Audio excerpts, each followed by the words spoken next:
for us, and maybe we're not as, maybe we're just not as sharp, or we're not on top of things the way we want to be. So we just want to call out to all of you that are doing this really important work at the Department of Health, that you're in an especially difficult time. You're trying to manage the health and well-being of all of us in the state, and we also know that your mental well-being can suffer. So if you find yourselves feeling a little more edgy, maybe a little more short-tempered than normal, or maybe a little sadder than usual, just know that that's normal. And we want to be able to offer some support for you so that you're not, so that we can at least help you lessen those feelings of perhaps anxiety or maybe some depression.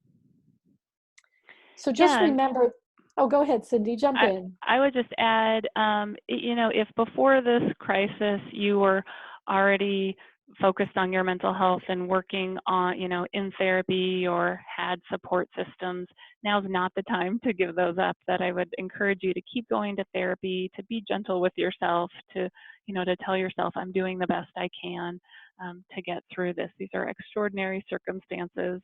And you need to be as gentle with yourself as you are being with the public and with your coworkers.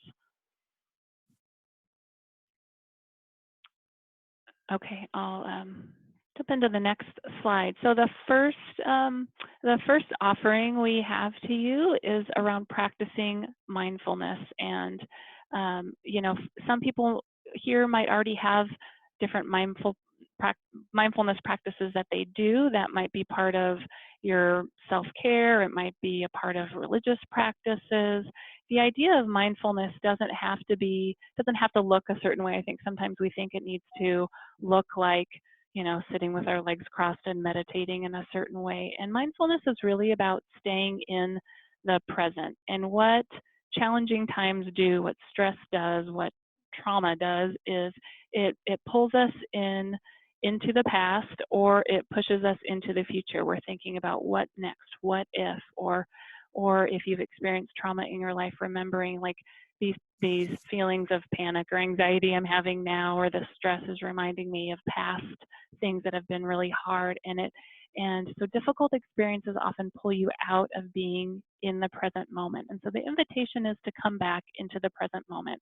And that might be something that you need to remind yourself of 20 times a day when you start thinking about what's going to happen in September, what's, you know, like way down the line. I know some of us need to be future focused on our work, of course, but to bring yourself to right now, in this moment, am I safe? You know, we might have fears about COVID, but in this moment, am I safe and well, and to be present in that sense of safety or wellness to the extent that you have that present. There are things you can do like coming back to your senses. So just stopping for a moment. What do I smell right now? What do I see around me? Name a few calm things that calm me that I see. I see this tree outside. I see this painting I have. You know, sipping tea and thinking about what am I tasting. That sort of coming back to your presence, feeling yourself where you're sitting or standing or laying there, and just feeling what's holding you up, and attending to that. Another practice that I wanted to share with you is a breathing technique called square breathing, and I'll see if I can pull this over here and share it with you. So I'm going to facilitate all of us on the call or the video today to practice this with me. And so you'll see an inhale for 3 seconds, a hold, an exhale, really fully and deeply exhaling from your belly, and then holding. Then let's repeat this again just a couple times. Inhale deeply, filling the lungs as much as is comfortable, holding, exhale, and holding. Let's do one more round. Inhale, hold, exhale, and hold. Lovely, thank you. So that's called square breathing. You can imagine or do with your finger a square and inhale, hold, exhale, hold, and do that at whatever rate is comfortable for you. I encourage you maybe once an hour. You might have a fancy watches these days, like an iWatch. You can set up a thing to buzz you every hour. Remember to breathe, and do that a similar program. But you don't have to have a watch. You can just maybe set a reminder for yourself, or at least a few times a day. Or in those moments when you're feeling like you're worried about the past, worried about the future, take a pause and do that square breathing. There are also many apps that you can download, free apps that you can find if you just look in your app store on your phone or device for a mindfulness app. All sorts of great ones, guided meditations and visual meditations. So feel free to avail yourself of those. All right, let me move our slideshow. Okay, Nancy. Thank you, Cindy. Yeah, breathing is one of those things that I think we often take for granted, and it's available to us every moment of every day. So breathing is helpful. What's also helpful is how we take care of our own physical needs. So I'm going to spend a few moments really talking about nutrition, movement, and sleep. So we know that eating healthy is something that we hear all the time, and many of us try to practice it. But what does that really mean? And what does it mean in terms of reducing stress and helping our bodies during times like this? So looking at more of a plant-based diet is going to be really important during these difficult times. So you see on the screen there just lots of wonderfully healthy looking vegetables. Some of us may not be big fans of vegetables. Some of us may feel like we don't have time to fix a healthy salad or eat healthy vegetables. But it's important to relook at that again during these times, because things that we really want to avoid are things that are just the opposite of that, like sugary kinds of foods and drinks, and things that have high caffeine in them, and refined carbohydrates, which often are white rice or white flour. And although many of us enjoy the fried foods, those are not the healthiest things for us to be having these days. So to get some extra protein that can also help with our mood, we certainly recommend fatty fish such as salmon or herring, mackerel, sardine, cans of tuna. Nuts are important for us, walnuts and almonds and cashews, peanuts, peanut butter. And what you see there on your screen, avocados and cabbages are rich in helpful antioxidants that are so good for us, particularly dark leafy vegetables like kale and spinach.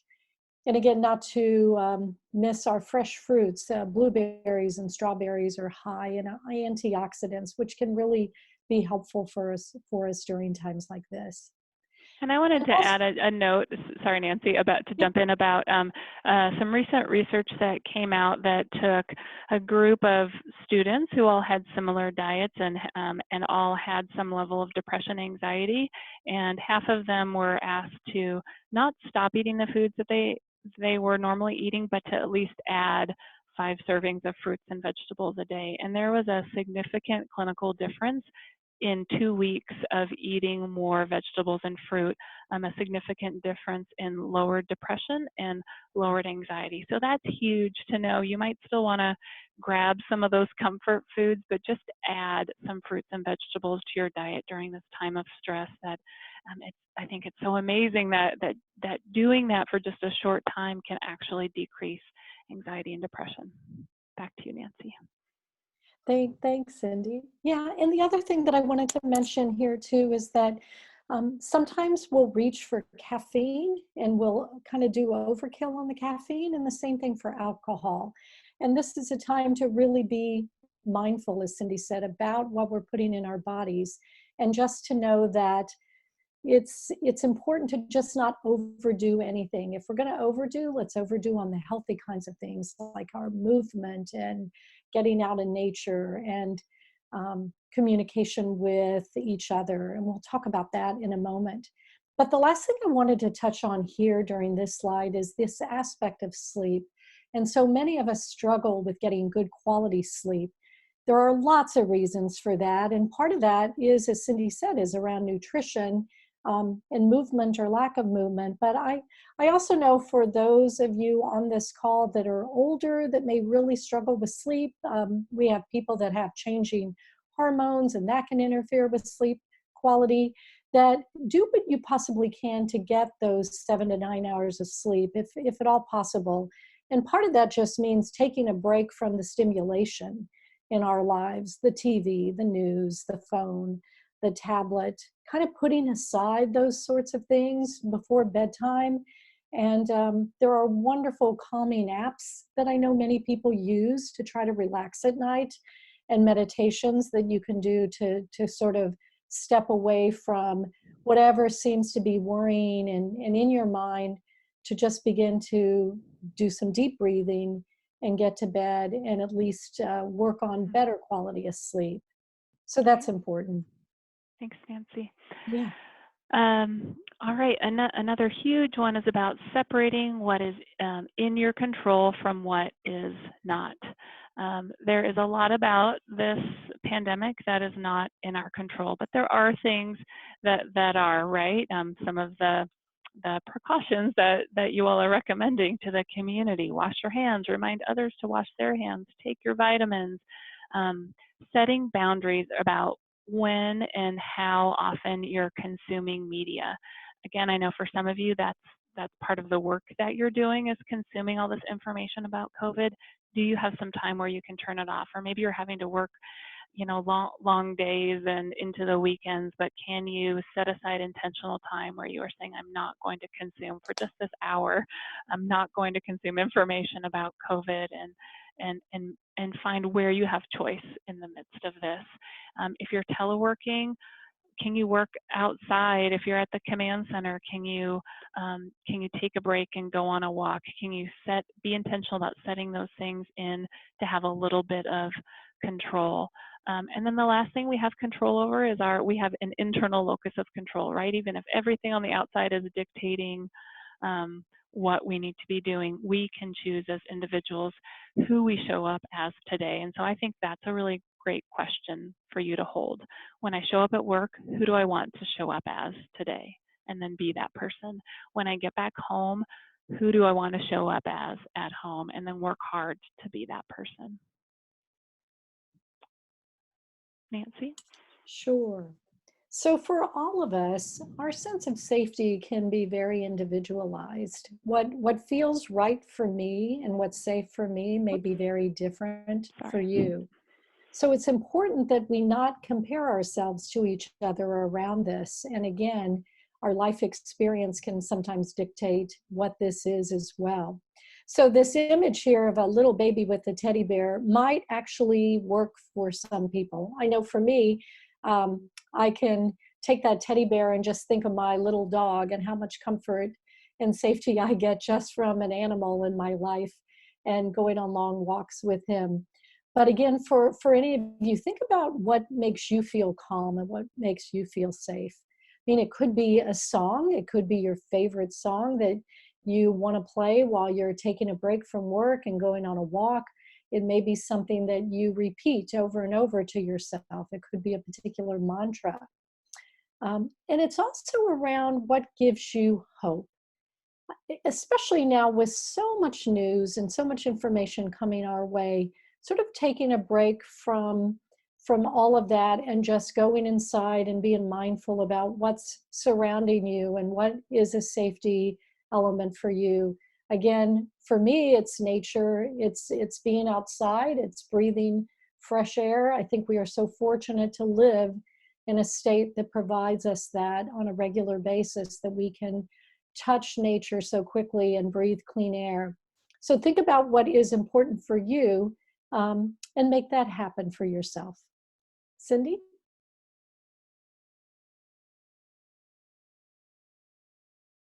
Cindy, you're muted. Thank you. To further Nancy's point about breathing and getting outside, that especially when we're avoiding crowds, right? That we have so much nature to appreciate. We all need vitamin D. Go out and get it, at least on the western side of the state, and maybe on the eastern side too, we have beautiful sunny skies today and through this week. Um, it will feel good to get fresh air, and then to enjoy outdoors with loved ones to the extent that you can. So the people that you live with, the folks that you might be sort of social distancing with, if you can. Maybe if you're alone and not being near others, that you go outside and do a FaceTime call with someone and have nature as your setting for that. Nancy. So, some of you might have heard the term emotional contagion, and we are big believers that kindness is contagious. Emotional contagion is defined as um, the tendency to kind of mimic or synchronize facial expressions, postures, movements, vocalizations of someone else that you watch or you see. You know, babies do that sort of automatically when they react to their parents' voice or their facial expressions. And even under stress, we're really at risk for reverting to less healthy ways of coping. And if we see somebody else is irritable, we might feel that way and also mimic them as well. So, as public servants, we know that you're mission driven, and it's really a time for all of us to care for each other and to practice empathy and to speak with kindness. We say, you know, speak with kindness or just don't speak. And that's an opportunity to really be mindful about what we are choosing to say to ourselves and to each other, whether again that's at work or at home. It could be just a kind interaction we have with somebody at the grocery store who's there at the counter when the stores and the shelves are less stocked than usual. Or it could mean checking in with an elderly neighbor when you get home from work at night. It's really about listening to each other and kind of witnessing from each other what is kindness and how we can be more kind to one another. Yeah, and I want to read this quote I put up here from a writer, Parker Palmer. He says, "Here's the deal. The human soul doesn't want to be advised or fixed or saved. It simply wants to be witnessed, to be seen, heard, and companioned exactly as it is." So I encourage you to be checking on family and friends, and then just to simply listen and not to try to do much fixing. That witnessing and listening is really a powerful tool. The other thing we wanted to invite you to do now, for those of you who are on a device on your computers and can type in, is to invite you to write in the chat box what are some of the ways that you see kindness being practiced or that you can think of to practice kindness. So we'll give a moment for folks to maybe start typing, and then we can read those aloud. Smile, lovely. Anything else that comes to mind? While I'm waiting for other people to type in, I'll say there's a group on Facebook that I've seen going around, like a kind of a meeting social needs, like a crisis response group that you can join, and I think those are popping up all over our country, and so joining one of those. Okay, I'm gonna read some of these great ideas that you all have. Telling our loved ones how much we appreciate them, listen, checking in on each other, funny Facebook posts. Yeah, I'm really appreciating funny memes and texts and those kind of things. Having compassion for others during this time. Tutor kids in math after work via video or with social distancing. Great idea. Help someone reach something at the grocery store, have a virtual brunch with friends, lovely idea. Asking if your coworker is doing well and if they're really doing well, share music and brief pep talks on Facebook, a Skype message just to ask, how's it going? Isn't this hard? I'm thinking of you. Thanking the people who are working at the store, friends offering to deliver food to folks that can't leave, calling each other, extra appreciation and patience with retailers like at Costco. Friends and I are discussing a virtual game night. I love that. I've also heard about offices doing virtual happy hours with each other. Maybe they're all teleworking, but at 5 o'clock they they get their snacks or a drink or a cup of tea and just chat with each other and see how they're doing. Great. Other ideas coming through as well, taking a walk around the lake with a friend, donating to groups if you can, being patient when we have to go out in the public. Thank you all. Lovely. All right, the next practice is practicing gratitude. So while it's lovely to hear thanks and get gratitude, and that makes the receiver feel good, it's actually really good for your mental health, for your well-being, to practice gratitude yourself. Research shows that gratitude actually helps us cope with a crisis in meaningful ways. There's some great research out of Berkeley on their Greater Good website about how gratitude helps you through hard times. So I would recommend that to you. I have a resource page at the end. So there's this growing body of work that shows the research in gratitude, and it's not just like thinking about, oh, I'm so grateful. It's about actually doing an act of gratitude. So what I would invite you all to do now is to think of 1 or 2 or 3 people that you're grateful for, and why you're grateful for them, something specific that they've done that you're grateful for, and maybe just jot down their names. So I'll give you a moment of silence to do that.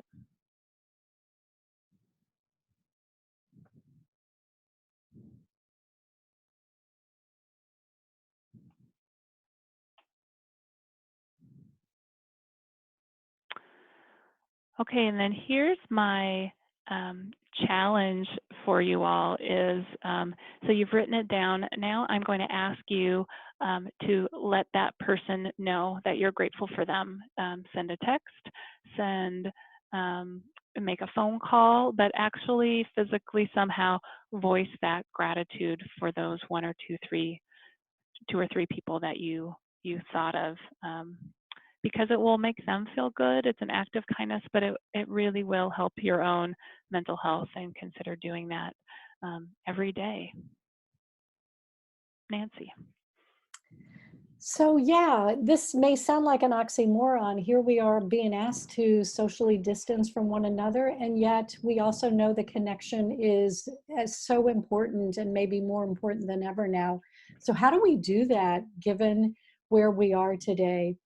Just a couple of things I want to mention about isolation and loneliness. It truly is a phenomenon in our society, and we are seeing research that shows that there's long-term harm caused by loneliness. And in fact, it's similar to harm that we would receive from smoking or from obesity. So it truly affects us physically, not just mentally.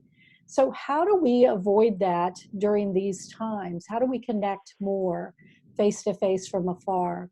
Cindy already mentioned some of that, and some of the tips that you all have shared are also what you're currently doing. But again, just some reminders about, let's use technology as much as we can to connect with one another, whether that's over the telephone, using a Zoom meeting or a Skype meeting to connect with people so that we can see one another face to face, and really be able to think about bonding in a way that maybe we really haven't done before.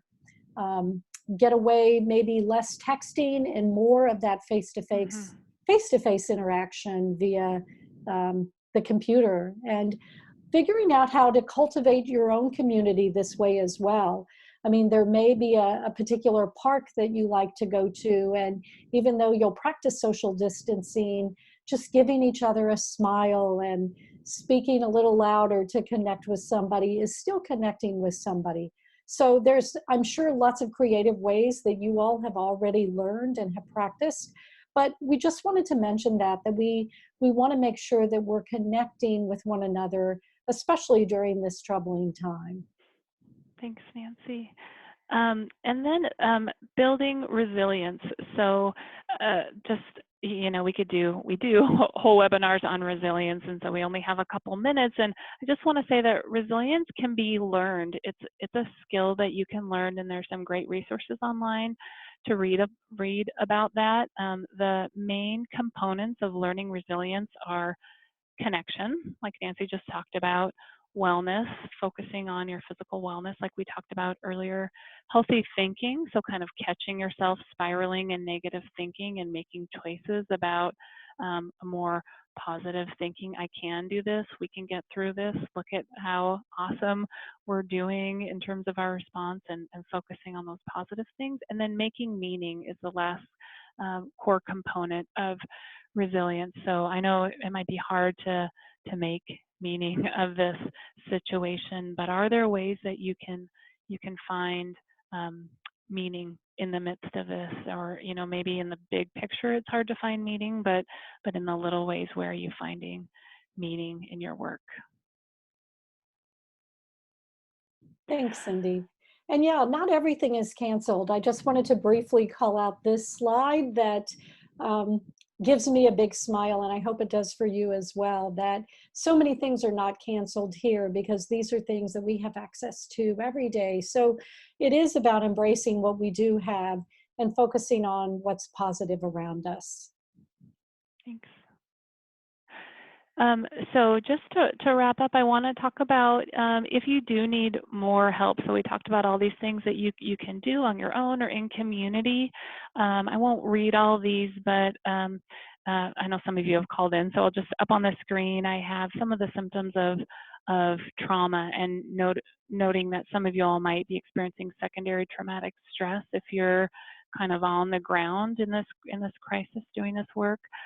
If you're having flashbacks, nightmares, if you're feeling avoidance of, trying to avoid situations or thoughts or people. Of course, we're all trying to avoid people and situations right now. Negative cognitions and mood, like blame and fear, or if you're being hyper aroused, jumpy, irritable, having difficulty concentrating or sleeping, that those could be signs of trauma or secondary traumatic stress, and you might want to reach out to EAP or another care provider if that's the case. In terms of anxiety, if your worry is excessively intense or frequent, or the amount of distress it causes you, or if you're finding it difficult to control your worry, you might have anxiety issues that need more support, that you need to talk to your doctor. You can always do telemedicine, talk to your doctor about it. And then with depression, if you're feeling more often than not a sense of that you just are losing, you have little interest or pleasure in doing things that you used to find pleasure in, or you're feeling generally down, depressed, or hopeless, that those are signs of potential signs of clinical depression, and we would urge you to get help. And so our final reminder is that EAP is here to support you, that we have free confidential support for you and for your family members. We're moving most of our services to telephonic, and so you don't have to try to drive to a therapist's office. We can do this by phone. We have expert professionals that are really here to give you practical help. And so some of you asked questions that we haven't gotten a chance to get to, and I would say those are great questions to bring to an EAP session. You call us at 877-313-4455 to set up services, or you can go to our website, eap.wa.gov. And with that, we've got to the end of our half hour. We're going to stay on for those of you who have a little bit of extra time and maybe want to stay on and add some questions in the chat. We're happy to answer them, or just other statements people want to say. We will read those aloud. So,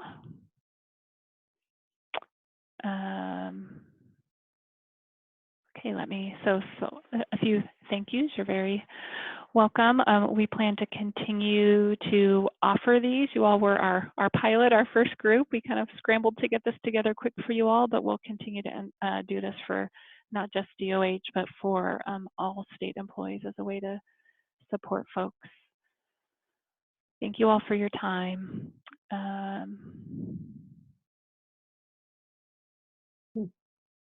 Okay, I'm just, I won't read all these, the thank yous, but thank you for saying thank you.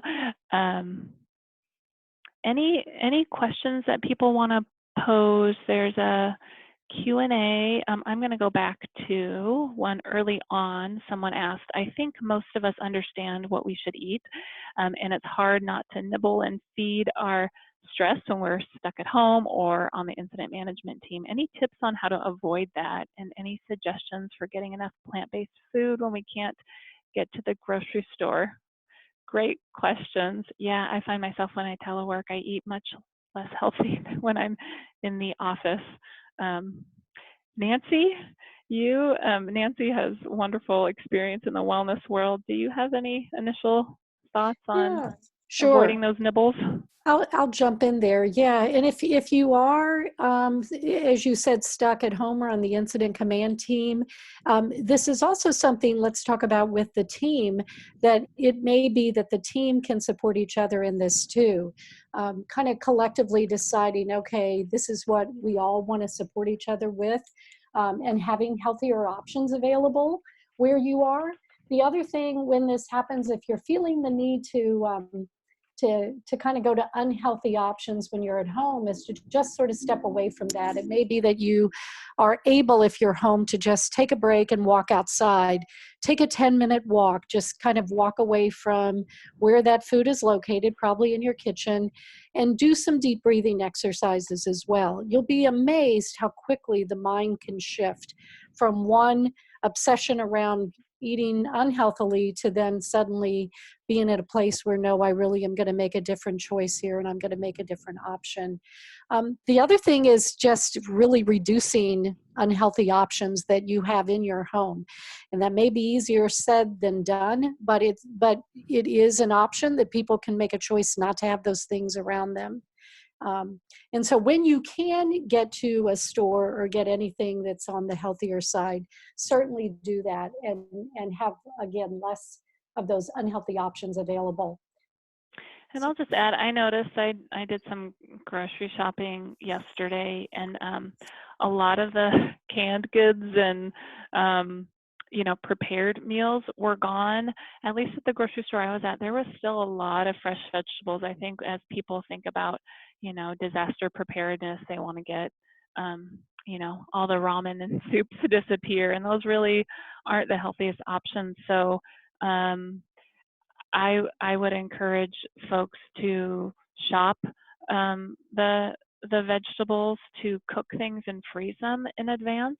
So I made a big pot last night of two different kind of soups that were heavy with fresh vegetables, and then we'll freeze those in portions for later. So your fresh veggies might not last for that long, but if you buy them on your day off and then prep them and freeze them, you can make little mini breakfasts, little mini omelets by mixing up a bunch of eggs together and then dumping in lots of veggies and pouring those into like a muffin tin and cooking that, and then freezing those, and then you just can warm it up, pop it in the microwave or the toaster, and have something that had fresh vegetables in it. So ideas like that, I think, are helpful if you have freezer space to be able to do that. Another question, Nancy, I'm looking over at the Q&A. Well, first, let me just say several people asked if if the presentation is videotaped and will be made available. So yes, and if the materials are available, yes, I will send these out to you. And there's a couple of slides we didn't get to as well, so you can have a little sneak peek of some of the extra things. And then we'll be trying to do these presentations again to get them scheduled. It looks like this was helpful to you. Or happy if you want to type in any feedback into the chat. You all were our guinea pigs for this, but if you think something different might be helpful, or something more of something, less of something, and in terms of the time frame of trying to do it quick to get you all back to work, but if you want something longer or shorter, either chat message any of that to us, or feel free to email either Nancy Board or myself, Cindy Gerton Anderson, or both in the directory DES email addresses. So feel free to email us. Okay, there's a question here. How do we turn our anxiety off when COVID is always constantly working with it? Yeah, great question. and Nancy, feel free to jump in. I'm going to start by saying that, especially if this is the work that you're doing, it may be that it feels or seems bigger to you than the reality. Now, I know that in the public, some people might not be taking it as seriously as they need to, and then some people might be catastrophizing it more than it is. And I go back to knowing that there are public health officials, that there are really smart people at DOH in this country, all around the world, that are working on this, and knowing that while those folks are working on it, like, they're putting that intense focus on it so that we can relax a little bit and do what we can in terms of precautions to be really smart and to follow their advice. But a little bit of that kind of letting go and letting be, and it's easier said than done, especially if you're working in it. Again, I think it's about making a conscientious decision to turn it off for a moment, for a half an hour, for an hour, to have some ritual around turning it off if you can.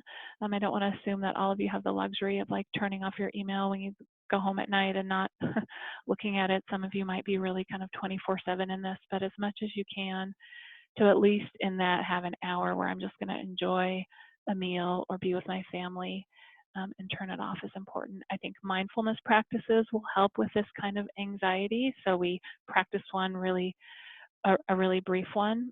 Another mindfulness practice I would recommend is what's called a butterfly hug. So if you can see the video, you can see me doing this, but it's, I have my hands up, crossed over my chest, and hands are on my shoulders, and I'm tapping my shoulders back and forth and doing this while I'm breathing. Any sort of back and forth accessing the two hemispheres of your brain, back and forth, stimulating them back and forth, has an anxiety and a trauma healing response that I don't have time to go into now. But so bouncing a ball back and forth, tapping on your knees back and forth, going on a walk, those kind of bilateral stimulation is what it's technically called, calms the nervous system down, brings your your normal reflex of being anxious and feeling unsafe. Having that bilateral stimulation can calm your mind back down and help the pathways in your mind take a more healing approach. So doing those kind of things often, and even just having your heels on the ground. If you're sitting, having your heels on the ground, and then lifting your toes up one at a time and tapping your toes. So you can be in Incident Command Center doing really difficult work or in a really difficult meeting, and if you feel yourself getting anxious, tapping your toes or tapping your knees back and forth. Again, I could go into a longer explanation that I won't about why that works, but it's something about the moving back and forth between the hemispheres of your brain that really does calm you. So give that a try. Someone said also utilizing water as a buffer in place of less healthy items. Great. So going back to diet, when you're hungry, when your stomach is empty, it's easy to grab. Mine is grabbing for Cheetos. So one, not having Cheetos in my house, but two, like if you drink a big glass of water first, then you're just not going to have as much room in your stomach. That's great advice.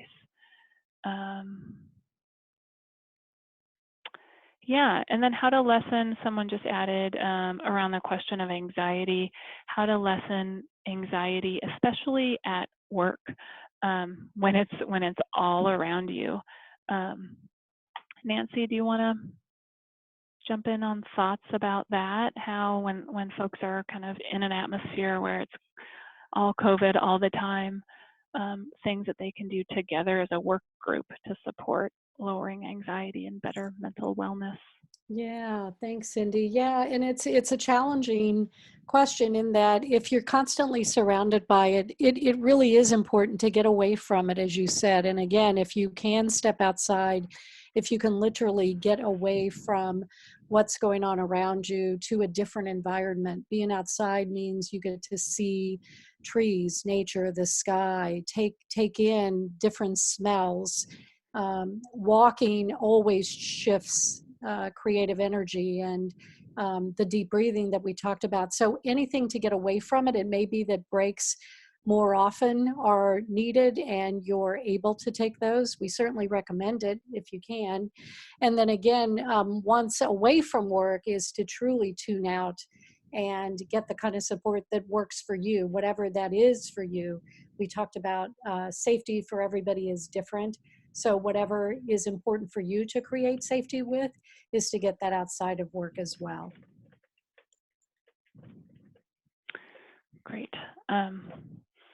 Someone mentioned as an introvert, to some degree, the situation is less stressful as instead of conforming to the norm, that is to some extent the pre-existing norm. And that's a great point. I've seen people post like funny quotes about, you know, on Facebook as an introvert, I've been preparing for this my whole life, you know. So I do think, yeah, and that's to build on that, I think this situation, so it's terrible in many ways, but it also provides a unique opportunity. I've seen people talk about what they're doing with their time and in their space, you know, differently, that they're deciding to take up a new hobby, that they are going to start painting, that they're going to start meditating, that they're, you know, I've thought about, okay, I know we can't have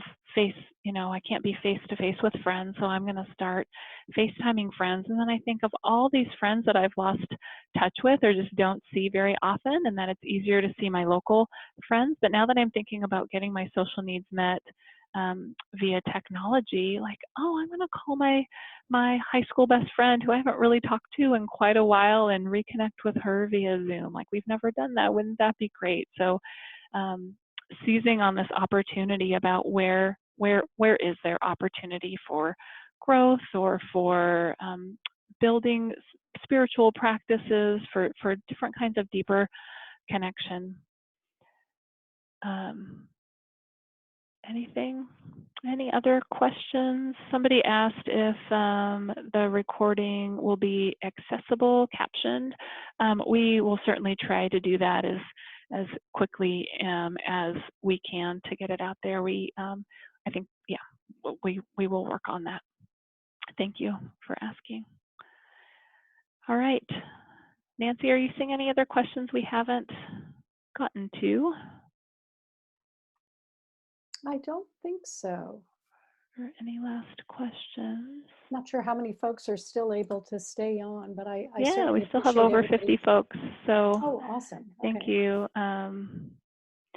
Yeah, one last thing that caught my eye. Someone said that they enjoyed the slide of Mount St. Helens after the eruption. That was brilliant. Thank you. Yeah, I found all the nature images were free images that are from around Washington, kind of reminding us of our beauty. And I do love that image of Mount St. Helens, remembering the rejuvenation that can happen after devastation. And I don't know if any of you all have been to Helens over the last 35 plus years now, but to see the regrowth and the new life and the change in ecosystem, you know, if you saw it right afterwards and the kind of desolation, and then see the life that's teeming there now, it's really a testament to resilience and to our world recovering. So we'll leave us with that image.